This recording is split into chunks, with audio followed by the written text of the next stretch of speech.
الحمد لله رب العالمين والعاقبة للمتقين والصلاة والسلام على سيد الأنبياء والمرسلين وعلى آله وأصحابه الطيبين الطاهرين أما بعد فأعوذ بالله من الشيطان الرجيم بسم الله الرحمن الرحيم يا أيها الذين آمنوا اتقوا الله ولتنظر نفس ما قدمت لغد واتقوا الله إن الله خبير بما تعملون صدق اللہ العظیم۔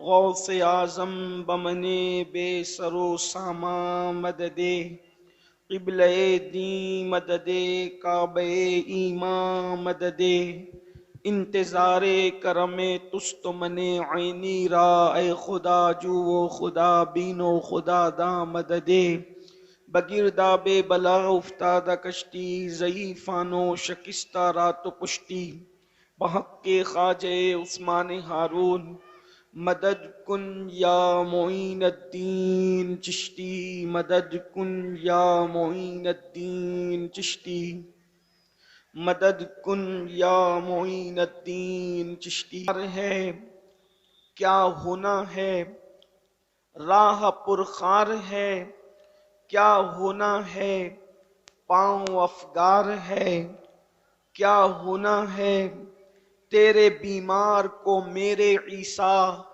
غش لگاتار ہے کیا ہونا ہے دور جانا ہے رہا دن تھوڑا دور جانا ہے رہا دن تھوڑا کوچ تیار ہے کیا ہونا ہے دل ہمیں تم سے لگانا ہی نہ تھا اب سفر بار ہے کیا ہونا ہے اوروں سے چھپ کے کیے جس کے گناہ اوروں سے چھپ کے کیے جس کے گناہ وہ خبردار ہے کیا ہونا ہے وہ خبردار ہے کیا ہونا ہے کل وہاں دید کا دن اور یہاں آنکھ بیکار ہے کیا ہونا ہے اور کیوں رضا کڑتے ہو ہنستے اٹھو کیوں رضا اڑتے ہو ہنستے اٹھو جب وہ غفار ہے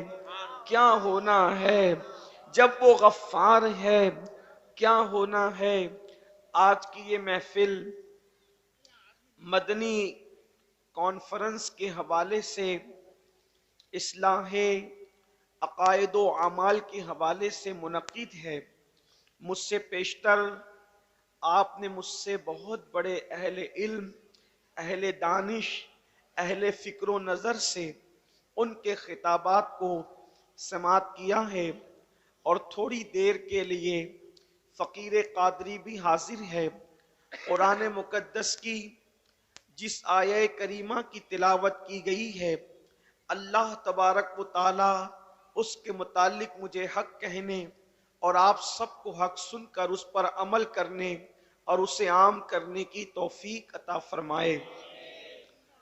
میرے پیارے آقا صلی اللہ علیہ وآلہ وسلم کے پیارے دیوانوں، انسان بہت حساس طبیعت رکھتا ہے اور ہر انسان کو یہ خیال ہے کہ کل کیا ہوگا اور کل کیسا ہونا چاہیے اور کل کی انسان کو فکر کرنا بھی چاہیے۔ جس انسان کی زندگی میں کل کا پلان نہ ہو، کل کا منصوبہ نہ ہو، کل کی پلاننگ نہ ہو، وہ انسان مکمل طور پر کبھی کامیاب نہیں ہو سکتا۔ فیوچر پلان بے پناہ ضروری ہے۔ اگر فیوچر پلان نہ ہو تو انسان ناکام رہتا ہے۔ اگر انسان تاجر ہے تو تجارت کے لیے کل کے لیے کوئی پلان ہونا چاہیے۔ اگر انسان ایک طالب علم ہے، ایجوکیشن حاصل کر رہا ہے تو اس کے پاس بھی کل کا فیوچر پلان ہونا چاہیے۔ اگر ایک انسان کسان ہی ہے تو بھی اس کے پاس کل کا پلان ہونا چاہیے کہ بارش کا موسم آنے سے پہلے وہ کرے گا کیا کھیت میں۔ وہ کسان جو بارش سے پہلے